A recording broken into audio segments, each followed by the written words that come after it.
Well, right back at them. I mean, Toledo played a great game and a really good football team. We knew that going in, and they made the plays, in the end to win the game.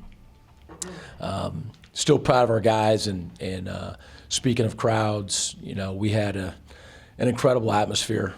Just want to thank everybody again. When we drove up Hewitt to the stadium 2.5 hours before the game, parking lot was packed and flags were flying, and it was a great turn it up, turn it green, and then just the presence in the stadium and whatnot is unlike I've experienced here, and to me a glimpse of what it can be, and it's super exciting. But we didn't hold up our end of the stick, in the game. Defensively, it was a bend but don't break. We didn't want to give up big plays and held them to 7 points in the first half, and had the monster punt at the end of the half, the 3 and out, and then went down and they kicked a field goal. And so even though we didn't feel good at half, we felt as though obviously we were in the game, and then got unglued a little bit in the second half, throwing the ball, was able to move it and score some points. They just did a phenomenal job of converting on third down, and we struggled on third down. We were 2 of 10, and I think they were 11 of 17. They got us on one big one, and we made the critical error, on our kickoff return. So the exciting thing for us is we believe that we're going to be in close, tight, tough football games from here on out. And, so we have to learn from this last game, which we will and we have. And I think we're excited about being in those close games now where we got to be smart. We got to minimize mistakes. We got to take care of the ball, take it away, play great on special teams. That's fun football. And we want to be a part of that. You mentioned you kind of had it all the other games this season. You've had a spark that's meant the offense or defense going. You weren't able to get that turnover. At one point, Toledo does fumble 3 times, just doesn't go your way. But then 12 minutes, they just milk in the fourth quarter. It just seemed like you just couldn't get the ball back in your hands late. Yeah, and again, our defense, worked our plan in that we weren't wanting them to throw the ball over our heads or on their RPOs on the slant post, and we knew we were going to have to give up some yardage at times in order to do that. But we're going to keep things in front of us and make it tighter as it got down to the red zone. But then like in the fourth quarter, they were converting on the third downs, and they made 2 great plays to score. And in those tight, contested games, it comes down to making a couple plays, and they did that. I'm looking at Brogan Robeck's first start of the year. What was your overall impression of how he played on Saturday? Yeah, I mean, he has good command of our offense, and I think that you could see that. I think watching the film with him, he on past plays, wants to become a little bit more comfortable, in the pocket and settle his feet. But he knows what he's doing out there, and made good reads and is throwing the ball well, particularly when he gets his feet set and whatnot. So we weren't surprised at all, and felt as though he managed the game well. And, looking at his growth too from the last couple of seasons, where sometimes maybe he makes a rush throw into a bad read into a situation. Has he really stepped forward, do you think, in that in the last year or so as a starter? So there was another situation in this game where he could have forced the ball downfield, and a couple times he threw the ball away. And again, those are really subtle plays that really people don't pay any attention to, but they can end up being disastrous. If he just doesn't do the mature, focused thing and eat a play, get back out there and call the next one, or even if need be, punt. And so he is taking steps forward in that way. Sure. Looking at the run game, just looking at Breck again, seemed to have a pretty good performance. Ian Erickson, always we seem to talk about those 2 every week. What's your impression just as the season's progressing on how the run game's going, even without Shaq Van? Yeah, again, going into it, it was going to be Shaq and then those 2 and Blake Banham, and just, how was that going to materialize? And so early on, obviously, it's become Ian and Breck and Blake, and we need to get Blake back in there as well. So I think it's going well. It's both Ian and Breck have different styles. Again, we talk about Ian just being, physical and the hard yards, and he just runs with the aggression and is tough to take down. And then where Breck has the ability when he puts his foot in the ground to have a little bit of a burst. When he gets out in the open field, he's as fast as anybody out there. So I think those two complement each other well, and I think that they're both, continuing to get more comfortable and better as the season goes. Sure. And looking at, moving back onto the road against an Ohio team that you have, Eastern as a program hasn't beaten since 1999. But Eastern on the road this year is doing pretty well, the only loss being at Missouri. So what's, the next step, what, stands out to you, I would say, about Ohio?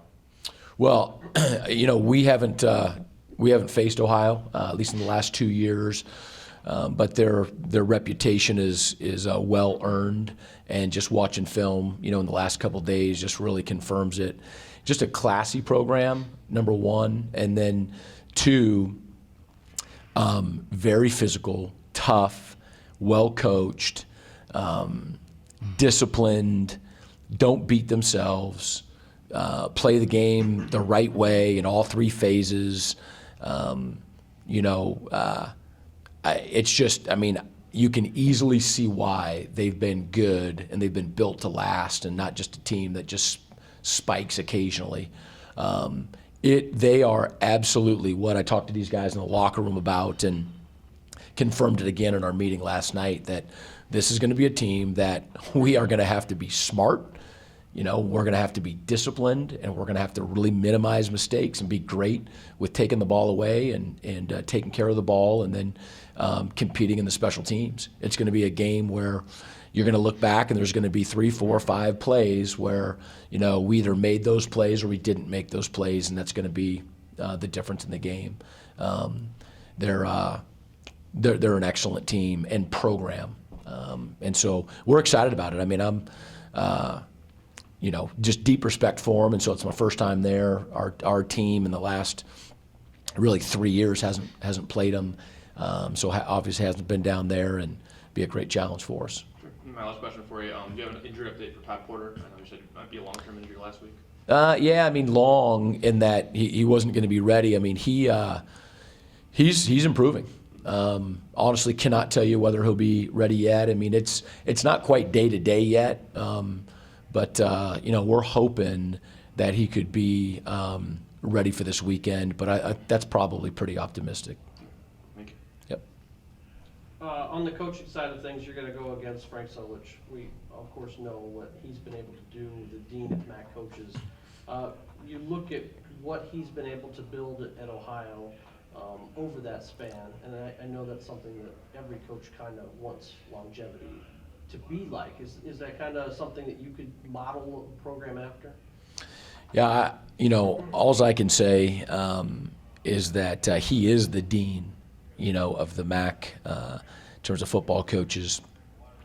We meet in Arizona in the spring, and then we meet again in July for the MAC media days, and then we have some phone calls and whatnot. And he's got this very attractive humility about him.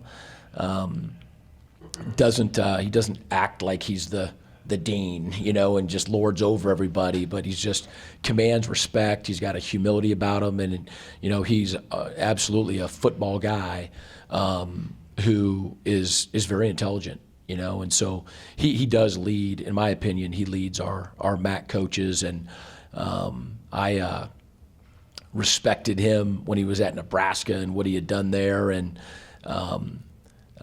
don't know him really well, but he's been very kind to me in my first couple of years, and absolutely you want to be able to build a program like he has that is, again, good year in and year out, first class, does things the right way, and that people respect. Yeah, so again, it's a great challenge for us to go down there and to compete with them.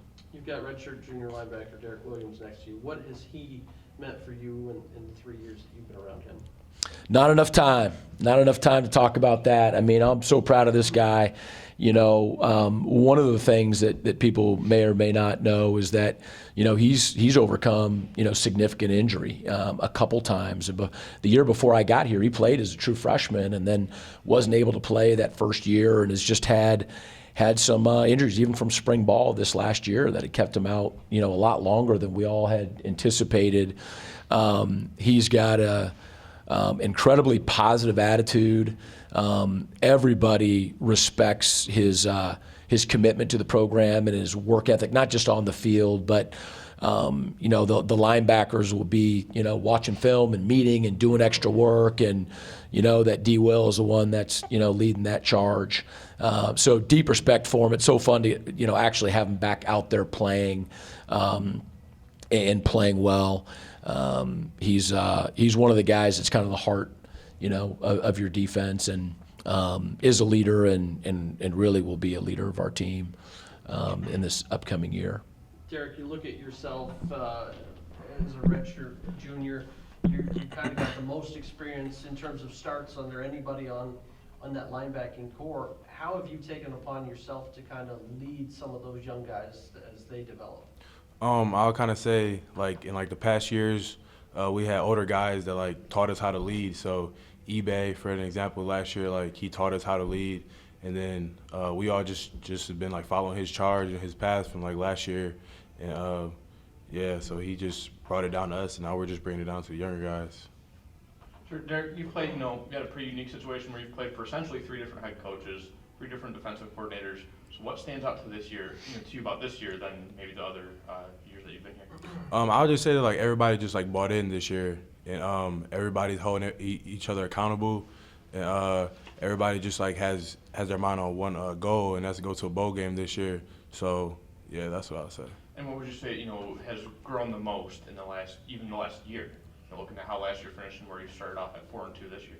I'll probably say everybody putting in extra work during the off season. So like if like anyone would have come up here during the summer after we had got done with our workouts in the morning, you would see everybody up here during the afternoons getting extra work in on the field. So I think that everybody took football more serious this year in the off season, and that's why we're doing so well right now. Sure thing. And you're looking at the Ohio game. What's different now, you know, than the last time Eastern played Ohio? Well, I wasn't a part of it, so Okay.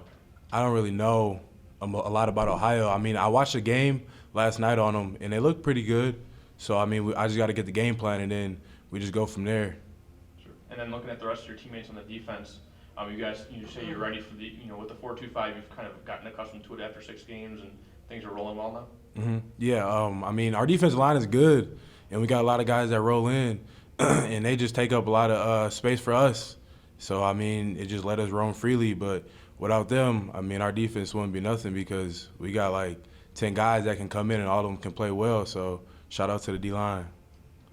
How did it feel to be on those buses Saturday, pulling up and seeing every possible space really outside filled up? It felt good. It felt like that all of our hard work paid off, you know. But, I mean, obviously we like still have a lot more to go.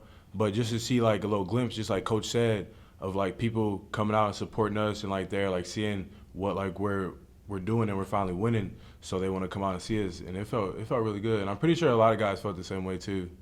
Being a communications major, what do you hope is the next step for you? What do you see your goal after college being? Actually, I want to be a strength coach after college, and I got inspired from Coach Mack when I was hurt one year, and yeah, I want to be like him and try to be better than him, but I don't know, that'd be pretty hard. But yeah, I want to be a strength coach after it's all said and done, though. What was kind of the turning point that you realized what Coach Mack does and how he affects people's lives is where you wanted to go? Was there a moment that stuck out? Yeah, when I was hurt actually, and like how like he just kept on like encouraging me positively, and like I was hurt and I couldn't practice or anything, but like he always had a workout for me, and he would always come by and like see how I'm doing. And he would, I don't know, it's just a way like that, how he just encouraged 120 men to just like follow him, like follow his lead. That was like really impactful on my life. And he's just a great guy. He's a great family guy, and I love Coach Mack. You're the second or third guy that's had that same statement. Jeremiah Harris was here a few weeks ago, and how have you seen life in the weight room and the nutrition room kind of change everybody's life? Everybody looks bigger now. I mean, we look like a football team finally, and that's a huge credit to Coach Mack, because when he got here, the nutrition room didn't look like that, and we didn't look like how we look now. So I mean, he packed on a few pounds to us, and now we look good. We look like a football team finally. Al, any follow-ups? Nope.